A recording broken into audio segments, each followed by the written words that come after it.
Hey guys, it's Brandon Woolum. Today we are celebrating with John Ellis of Tree63. How are you, my man? I am awake, brother. I am awake. It is almost midnight here in Africa, and awake and happening. We're glad you stayed up late to chat with us and didn't make me get up super early today to talk to you. Well, it's been a while since we got to have one of these days where you get to have a media day and celebrate literally today, the first album in over 10 years from Tree63. Talk about this album, the long hiatus, and why we're back now at this time.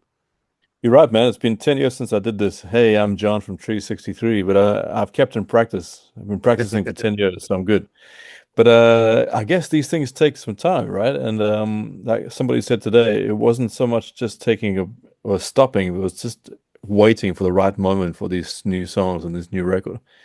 But since 2015, the Land record, a bunch of life happened. When God says, take a break, and you go, okay. And it was meant to be maybe a few months or so, but it's suddenly 10 years later. But that's good. 10 years worth of songs arrived.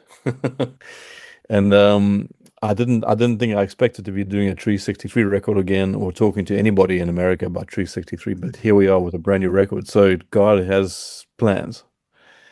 Yeah, And so it's you had quite a few songs during this little span preparing for this album. We're only getting to hear 10 of them. How did you narrow it down to those 10? And is there going to be a deluxe album? We get to hear some more of these in the near future? I hope so, but it goes with records. You kind of you write your songs and you think these are the 10, and then the rest of the band goes, no, these are the 10, and before long you've written 10 more that you think may be the other 10. So there's this backlog of songs which I'd love to see the light of day, but time will tell. Yeah, with Tree 63 has such a recognizable sound, but this is a little bit of a new lineup. What hmm did Deon and Angus bring to the sound of this new Voyage album? So these are guys who haven't played at the level 363 got to in the States. We By the time we left America in 2008 or so, we had 10 years of playing at a particularly high level across America and the world, just touring and playing. And these guys have come from a different perspective here in Africa, so it's a fresh thing, some fresh blood. Guys are slightly younger than me, so that brings a bit of youth to the old guy. But it was really something fresh and new and exciting and vibrant, um, as opposed to session guys who maybe been at it so long that they just bring a little bit of the usual stuff. This is something new and fresh. Yeah, let's talk about the title track a little bit. Voyage kind of opens up a little bit of a conversation about faith and the spiritual journey. Also, got to do a music video for this one to kind of bring some visuals in there too. Talk to us about that song. So I was talking to a friend out here. We're talking about what it means to be a believer. And it's very easy to say, oh, the miracle of being a Christian can be this moment where you meet Christ, or this moment where this incredible spiritual event happens. But actually, the longer I think you're a believer, the miracle really is hanging in there. The miracle really is the voyage and staying on the voyage, the straight and crooked path. uh, Longer than just through youth group and your early 20s, right? My question is, as I get older, is, hey, what's it like to be a follower of Christ in your 30s, in your 40s, in your 50s, in your 60s? What does it take to go through divorce, kids, marriage, all these things that are so beautiful and difficult at the same time, and still follow Christ later on in your life? We don't get to talk about that a lot because so much of Christian music culture and Christian culture generally seems to be focused on the youth and the exciting stuff that happens in your early 20s and getting people into the movement, and it's really exciting. But that long voyage, that's the miracle, standing in there. And what's it like in your 40s and 50s? Those are questions that we don't talk about a lot. And that song is more about it. Hey, we're on this long voyage. It never ends until we meet God. And there's some joy in that. Yeah, well, we've got to hear that song for a little bit. We've had that one on our playlist. Today, though, we get all 10 of these songs. Finally, the full Voyage album is out there. As Uh-huh. people are getting to listen to this for the first time, sometimes when you're listening to rock music, you kind of start vibing, you're bobbing your head, you might miss some things. What's the song you want people to make sure they go back, maybe even pull the lyrics up and listen to in a different way, and maybe they'll take in the song in a way they didn't the first go around. I think the song "Believe" anyway. So I'm a big fan of the writing of Frederick Buechner, and I was reading something that he wrote in a journal.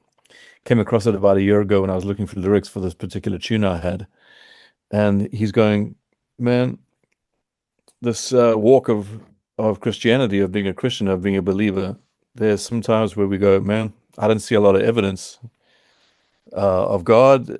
God sometimes is mysteriously hidden, but somehow or other, I've seen enough to believe anyway. I have enough experience of God to go to hang in there for the voyage, right?" And I've kind of tried to figure that out in a lyric in a 3-minute pop song, which is not really easy because there's a sermon there or a book in there, right? Trying to fit that into a 3-minute rock and roll song is a bit tricky. But I think "Believe" anyway on this album is the song that I'd be the most excited that people responded to. Yeah, for fans who have been there for a little bit, they're seeing this come across their feed tonight, and they're like, "What? I haven't seen that name in a good bit." Tree63.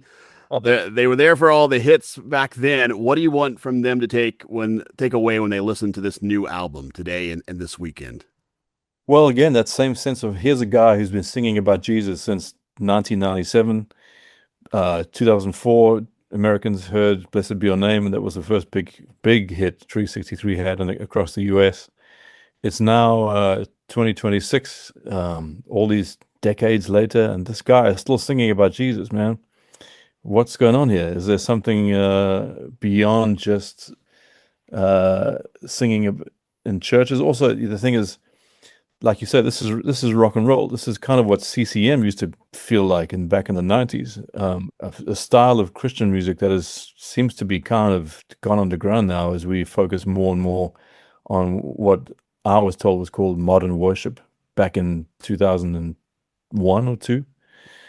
Tree63 didn't always fit so comfortably into that space. We're more about there's a good marriage of rock and roll and Jesus. And congregational worship songs are not really, I don't think, particularly my calling. I leave that to my friends like Matt Redman and Martin Smith. But Tree63's got a rock and roll side to it, and I'm hoping that people are encouraged to see that there's still a marriage of rock and roll, Jesus, high energy, urgency, excitement, and music that can still be made and still sound vibrant. Yeah, kind of in the opposite of that. There's a lot of people watching this. Probably this is their first exposure to Tree63. Maybe some of these people we're talking about, their kids, maybe even grandkids, are watching this and they're like, "Wait, I dig Christian rock. I got to look these guys up." What do you want that young person that's just getting their first exposure to know about the history of this band all these years? So back in the day, 1997, playing guitar in a band with drums and bass, the primary colors of rock and roll. That was still the language of pop music. 2026, it's more EDM and hip hop, and the idea of guitars and drums and bass seem like an old-fashioned thing. But there's still something vibrant and urgent and incredibly exciting about drums, bass, guitar, and a guy singing on top of it.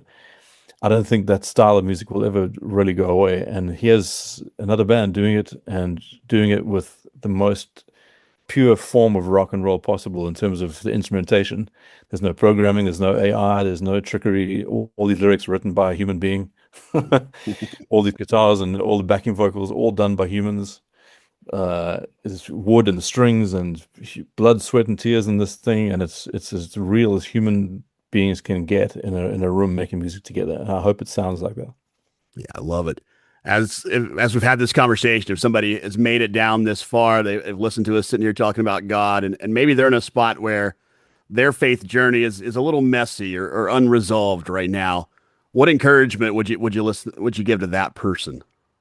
Man, that is tricky because there's little guarantee that musicians or entertainers or performers or celebrities of any kind have anything of value to give about God other than, man, I hung in there through my 20s, through my 30s, through my 40s, through my 50s, through failure, depression, divorce, success, victory, being in a foreign country, going back home, going through all the stuff, the goods and the bad. Somehow or other, I'm still there. And if I hang in there, you can too, because God is God. God doesn't change. God is always good, always faithful, and always with us. Never lets us down, no matter how tough it gets. And if the guy from Tree63 can hang in there, you can too. Yeah, sometimes as music fans, I think we forget how expensive tour can be, especially if you're coming from another country to America. We just think it magically happens sometime. Will there be a chance that we're going to get to see and hear these new Tree63 songs in America? Or if somebody's watching and they've got money, maybe they can help us make it happen. How do we get you guys over here to play these new tunes? Man, I would love to. We have a lot of fans in America. As you know, we had some big hits, and we toured a lot in the States between 2001 and 2008. It's been a long time since we played there. Last time was 2015. I would love to find a way to get Tree63 back in the US and playing these songs around the country. So if you're listening right now, you know what to do. Love it. Well, we've got to see the one music video here. Will there be more of those coming out, or what is the rest of the year looking like now that the album is in our hands finally? So we'd like to make some more videos and make these songs more available to people beyond just the record. You know, when Tree63 first started, we made a CD and sold CDs. That doesn't happen anymore. We have some vinyl coming out, which is exciting. But there must be other ways to get songs into people's heads in 2026, right? The whole landscape has changed since Tree63 started. But the most important thing for me is performing the songs live. So we'd perform as much as we can in our own country. I'd love to find a way to get beyond South Africa, back into the world, back into Europe and the US. So we'll see gig by gig how we do. Love it. Well, the new album is out there streaming as of today. Literally, it is release day as we're sitting here. Voyage from Tree63 is out there. Good hanging with you today, man.